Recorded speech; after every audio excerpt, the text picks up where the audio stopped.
Capítulo 64. Corazón ardiente. Resumen. Borrar tus problemas siempre es divertido.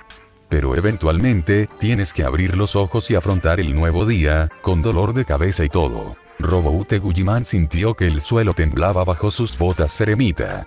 Con el rostro escondido detrás del yelmo, se permitió poner los ojos en blanco mientras gemía en señal de despido. Cadia estaba bajo ataque.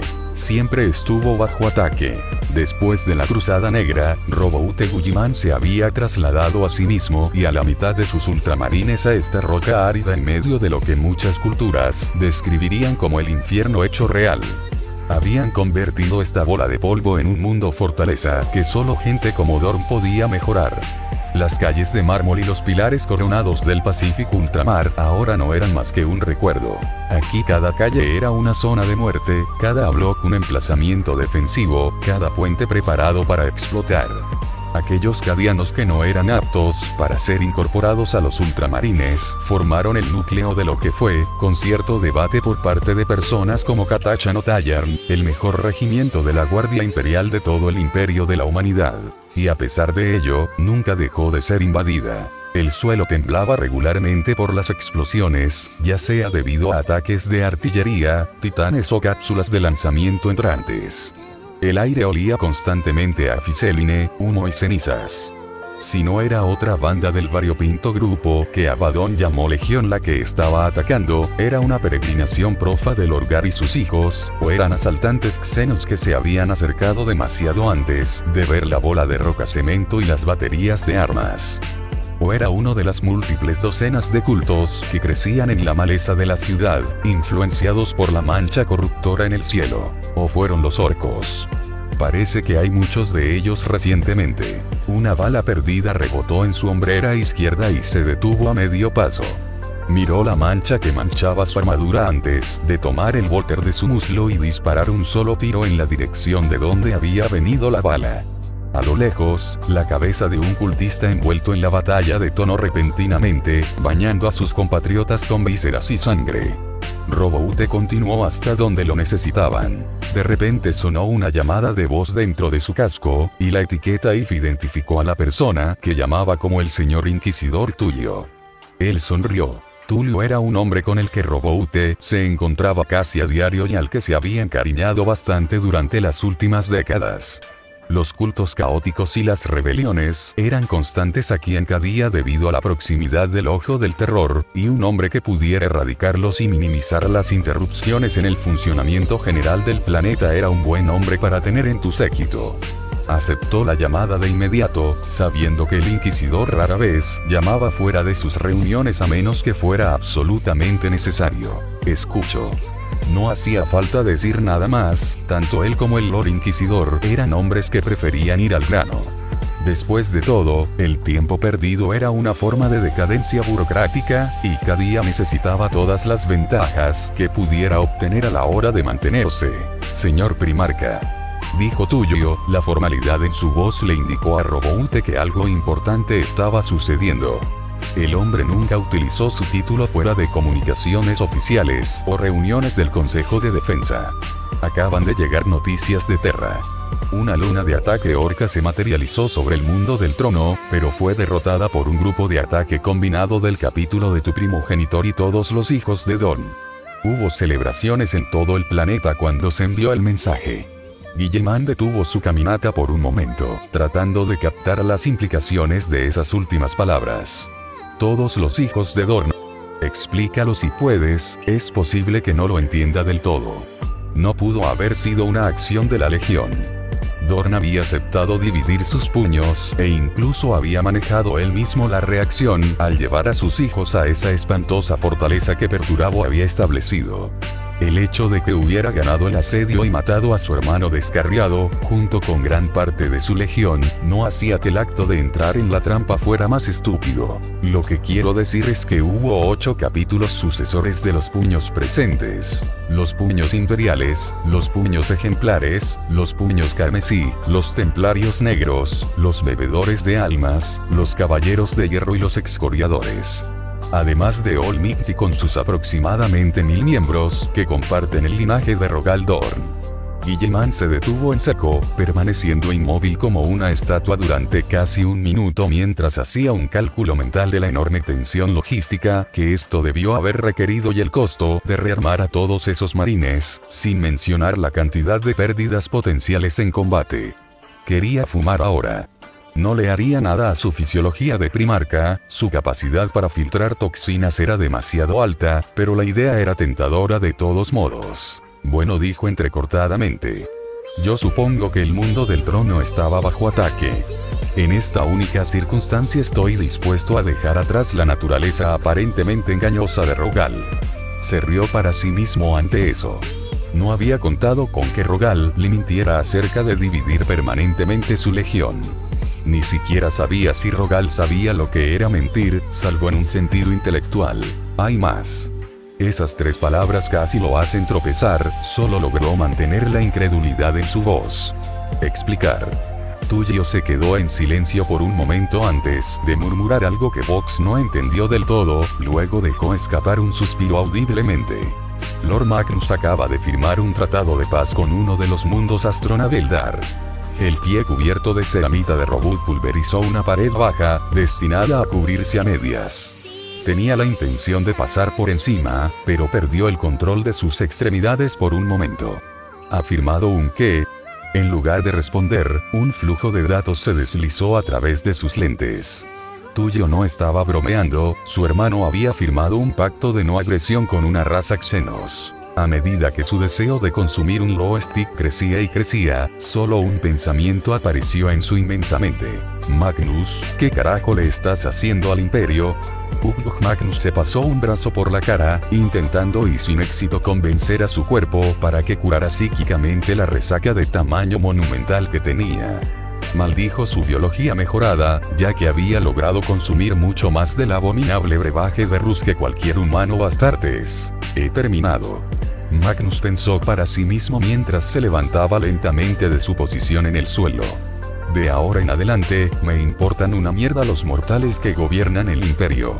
Mientras no pongan en peligro a mi padre, estoy perfectamente contento de dejarlos continuar. Registró vagamente la presencia antipsíquica de Izuku en algún lugar a su izquierda, y sus sentidos mundanos le dijeron que estaba en su sofá personal donde normalmente leía libros, ya sea desnudo o cerca de él.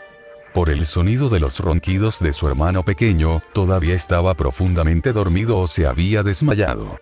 Probablemente una mezcla de ambos dado lo mucho que había bebido. Una parte de su mente entró en acción, recordándole lo que había sucedido unas horas antes.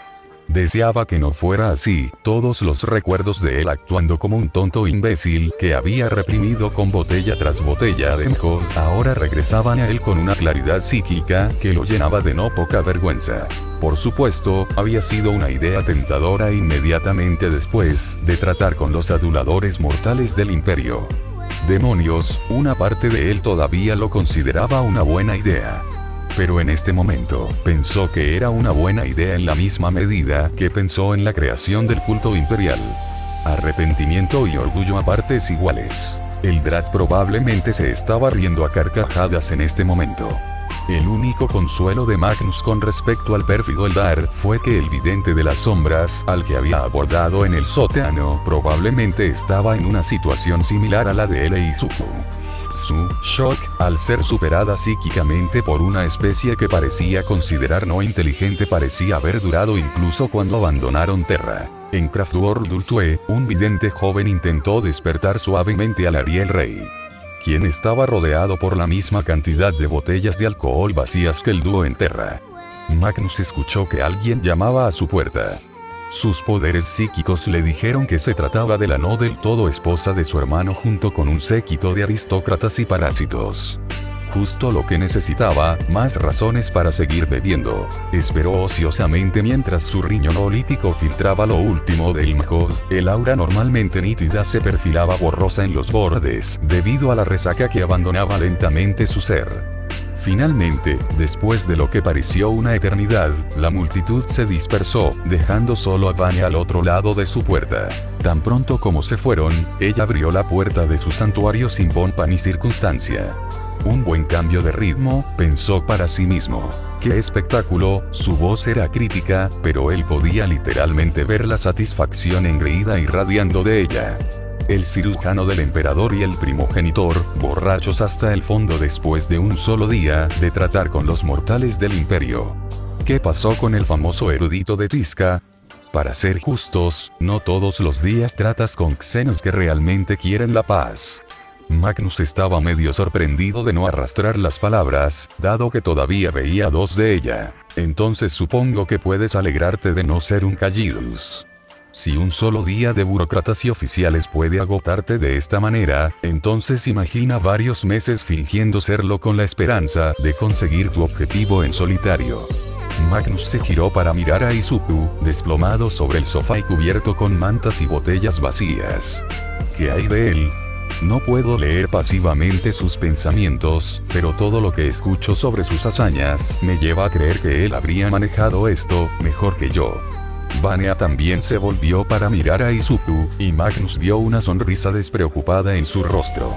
Me dijo que siempre ha sido introvertido. Los discursos heroicos y los brillantes juegos de palabras, todo es accidental. Solo quiere ayudar a la gente y, de vez en cuando, dice algo profundo cuando no es su intención. En realidad, tratando de hacerlo como lo hizo ayer, simplemente no es como es. Ella lo miró con cariño, el afecto era claro en sus ojos. Su aura se volvió de un color rosa púrpura por un breve momento, pulsando como un latido acelerado por solo una fracción de segundo. ¿Te preocupas por él?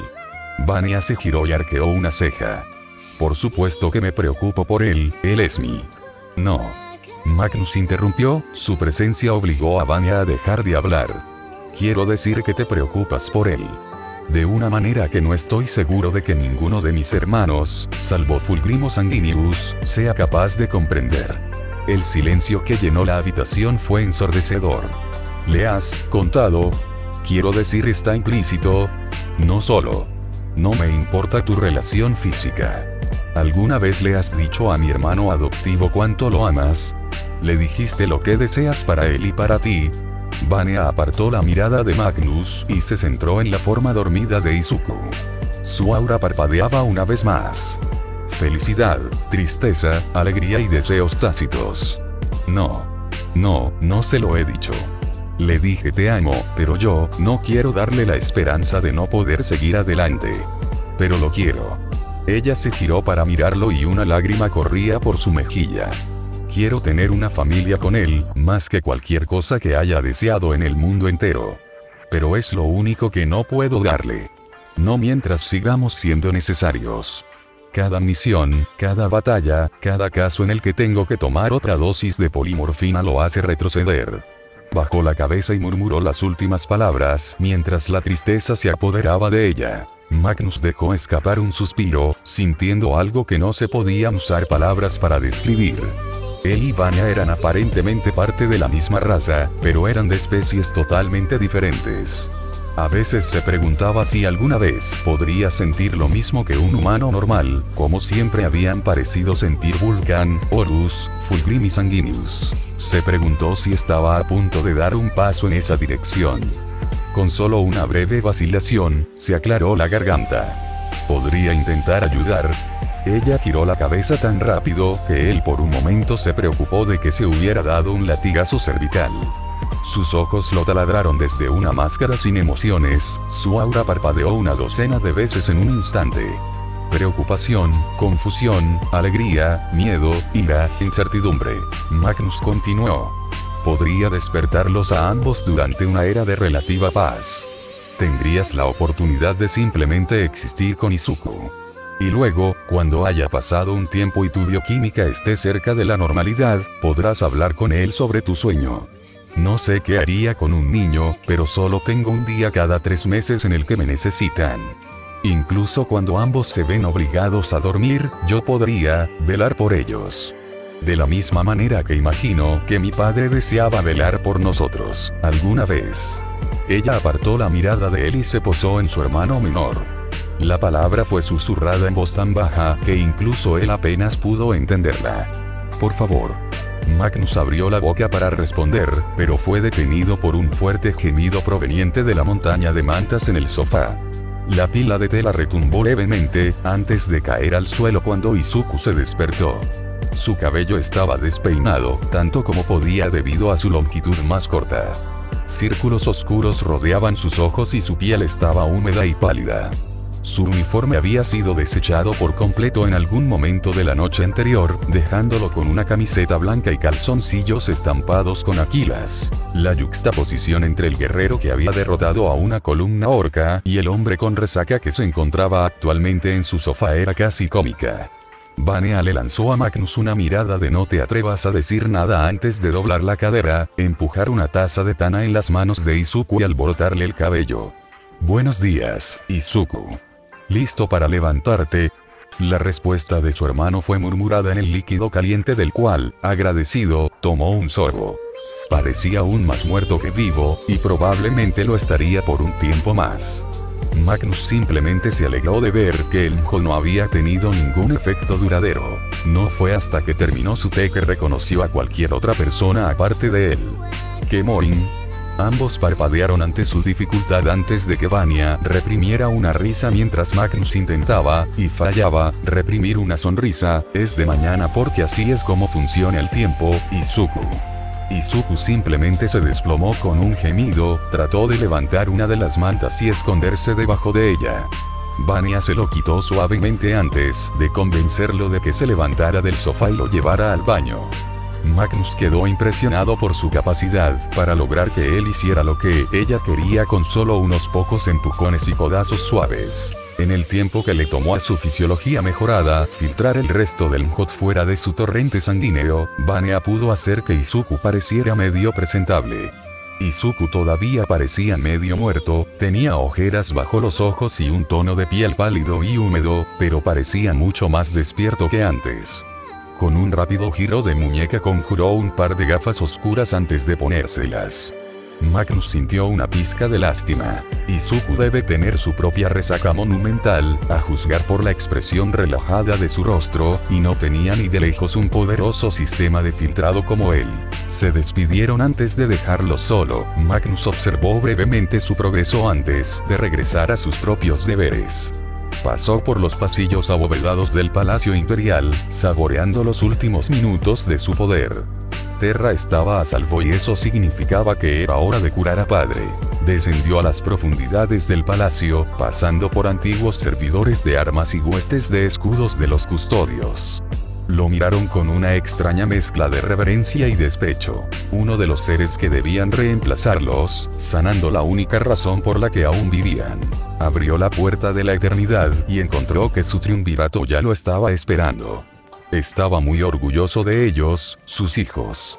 La posibilidad de desviar accidentalmente demasiada energía del alma hacia el emperador y sus cuerpos convirtiéndose en polvo dentro de los límites de su armadura era muy alta. Y, sin embargo, a pesar de las veintitantos trajes de servoarmadura retirados que se alineaban en la sala del recuerdo en Próspero, ninguno se había negado a ayudarlo. Miró el cuerpo del emperador. Después de casi 1500 años, pudo ver un progreso definitivo. Su piel estaba cetrina, pero no descompuesta. Tenía las cuencas hundidas, pero no vacías. Incluso había podido volver a unir su brazo amputado y podía ver el más mínimo indicio de tejido muscular debajo de la piel inmóvil. Puso su mano sobre el cráneo de su padre y exhaló. Fuego. Ceniza. Fumar. Volcán. Caldera. Pasos pesados. Armadura verde. Piel ennegrecida. Carne carbonizada. Ojos rojos. Colmillos blancos. Verde contra verde. Izuku cayó al suelo, con espasmos de shock mientras su mente era asaltada con poderes que nunca pudo entender, viendo cosas que no podía comprender pero que se vio obligado a hacerlo. La bilis se abrió paso a través de los dientes apretados con tanta fuerza como para morder el acero, mientras sus puños se apretaban con tanta fuerza que riachuelos de sangre goteaban sobre el suelo de mármol. Luego, casi tan pronto como comenzó, la sensación desapareció. Izuku abrió los ojos tentativamente, agradecido de que la única persona que lo había visto hubiera sido Vania. Él, agradecido, tomó el pañuelo que le ofrecía y se secó la boca. ¿Qué fue eso? Izuku dobló el pañuelo con cuidado y luego la miró. Creo que sé a dónde ir a continuación. Vane apareció confundida por un momento, antes de que sus ojos se abrieran al comprender. ¿Te dio otra visión? ¿Qué barco quieres usar? Vania sacó una placa de datos de algún lugar de ella y abrió la lista de todas las naves en órbita. Izuku comenzó a caminar hacia el puerto espacial. Balmun ya había llamado a un transbordador a Luna. Mío. El mundo de Caldera era una roca estéril, que solo se distinguía de los quintillones de otras rocas estériles de la galaxia por el hecho de que albergaba una singular ciudad colmena. Aparentemente había sido una colonia humana hasta que fue visitada por la Guardia de la Muerte, los Manos de Hierro y las Salamandras durante la Gran Cruzada. Vulcan, después de luchar contra los Exoditas Eldar que gobernaban el planeta y sus esclavos humanos, había desatado una gran llama limpiadora que había quemado todo el planeta hasta convertirlo en cenizas. Y ardía una vez más cuando los orcos se enfrentaron a las fuerzas de defensa planetaria del planeta. La sangre empapaba el suelo seco, el humo asfixiaba el aire y las municiones se consumían por toneladas con cada segundo que pasaba. Según cada uno de los modelos que utilizó Balmun, la débil resistencia del PDF debería haberse roto hace semanas. Sin embargo, de alguna manera, milagrosamente, resistieron. Izuku miró el planeta desde el puente de comando de Constantinopla, inspeccionando el campo de escombros recientemente creado que ahora orbitaba el planeta. Sensorium, dime qué está pasando. El oficial mortal, vestido con el uniforme de los siervos del capítulo del Todopoderoso, se aclaró la garganta. 20 naves orcas, 2 Killcrossers y 18 naves menores, salieron de la disformidad cerca de Caldera. Las 8 naves de la Fuerza de Defensa del sistema se enfrentaron a la vez, destruyendo 8 de las naves menores e inutilizando un Killcrosser. Perdieron 4 fragatas y 2 piquetes, otro piquete está ventilando la atmósfera y el único crucero está gravemente dañado. ¿Cómo está la superficie? ¿Se han escondido los orcos? Desconocido señor, hasta ahora no hemos podido establecer contacto con la estructura de mando de la PDF. El Vox cobró vida, haciendo que el oficial casi saltara en su asiento. Tráeme ese transmisor. Izuku se dirigió furioso a la estación incluso cuando el oficial de comunicaciones intentaba desesperadamente aislar la señal de la masa de radiación de fondo. La señal era débil, pero claramente comprensible. No podemos mantener nuestras posiciones en todas partes. El escudo del vacío está cayendo. Refugios llenando él está bloqueando su emperador, protégenos, estamos la comunicación se cortó de inmediato, dejando solo estática a su paso. Señor. Esta vez tenemos una transmisión más potente, enviada en todos los canales estándar imperiales. Es una fuente de captura de imágenes, desde fuera de la colmena principal del planeta. En el gran Ololito. Ahora. El proyector del tamaño de una mesa se encendió. La imagen primero fue solo una oleada de estática antes de alcanzar la resolución. Una estampida de orcos se precipitó hacia adelante solo para ser, literalmente, rechazados. Una corriente de fuego brotó hacia adelante, incinerando a los que aún estaban en pie. Izuku observó con mucha atención, tratando de descubrir qué estaba pasando, solo para que una gran bota de ceramita llenara el espacio. Rápidamente se le unió su gemelo mientras se alejaban corriendo, mostrando una sola figura desde atrás balanceando un enorme martillo. Su servoarmadura era de color verde oscuro, cubierta con huesos de reptiles ornamentales y con una enorme capa negra. Fue solo en el movimiento hacia atrás que todos vieron quién era la figura. Esa piel negra como boca de lobo, esos ardientes ojos rojos, no había otra cosa que pudiera ser. Señor Vulcan. Varios de los todopoderosos rugieron, golpeando el suelo con sus pies en celebración de que su padre genético todavía estaba vivo. El primarca de las salamandras, susurró Kroll para sí mismo, su voz áspera aparentemente suavizada por el asombro. Izuku no podía hablar. Tenía mucho que decir, tantos sentimientos que quería transmitir. Palabras de agradecimiento y amor. Y amistad. Luchó contra su propia vacilación y finalmente logró pronunciar una sola palabra, agobiado por la enormidad de las emociones detrás de ella. Hermano.